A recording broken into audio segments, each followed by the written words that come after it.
Why on earth do our dreams conjure up such ridiculous imagery, such inane thoughts, such spectacular, vivid, and surreal objects, intense emotions, such innovative creations? Dreams are often meaningful, bizarre experiences that are interpreted from the past centuries as messages from the gods or as windows into the unconscious. How does what you think about, you bring about, influence reality and impact society? When you dream, you are fearless from society. Music and objects start as an idea or a spark of inspiration. So what the heck does ideas coming from inspiration have to do with dreaming? Well, some people may get the sense of enlightenment through dreaming. This is very similar to the way that many inventors and artists allow their problems to be solved, their creativity to expand, and their inventions to prosper. These dreams are the catalyst for finding that missing idea in your innovative concept.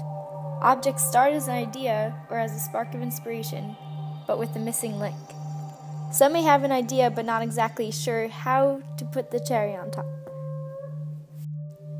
According to Scientific American, the idea that dreams can help with creative problem solving has been discussed for decades. So one may dream an answer in their dreams to an idea that's already known. This is exactly how the sewing machine came about in 1845. Elias Howe had the idea of a machine with a needle which would go through a piece of cloth, but he couldn't for the life of him figure out exactly how to go about that. At first he tried putting the eye of the needle in the middle, but that was a total failure. Then one night the answer came to him when he dreamt that he was taken as a prisoner by a group of natives as they danced around him with spears. As he saw them move around him, he noticed that all their spears had holes near their tips. He took this problem solving and realized that he should just add the hole to the top of the needle. He changed his design to incorporate the dream idea and found that it worked.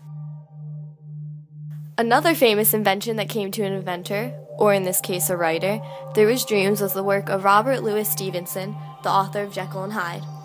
He explains how his mental blocks were solved during his writing through the images that came to him in his sleep.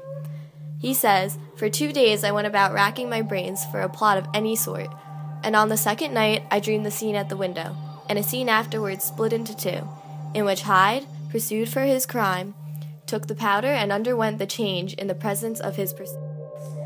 It's amazing to think that an object, such as a sewing machine and the famous novel Jekyll and Hyde, came from such bizarre and once surreal imaginations. Today they are tangible objects that were brought into reality. These objects have a history which gives them duende. According to the article Duende is a mysterious power that is not understood but felt by all, which no philosophy can explain. This is the same feeling that the history and thought behind the missing piece to the puzzle that the inventor finds in his dream has on the object.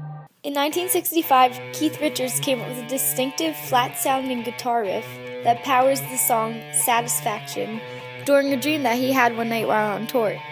Story has it that Richards woke up in the middle of the night and recorded the guitar riff into a tape recorder. The guitar riff he developed was not initially set for the guitar, but he made it possible by rigging up a version of a fuzz box to his guitar, which gave the riff its distinctive sound, helping send Satisfaction straight up to the top.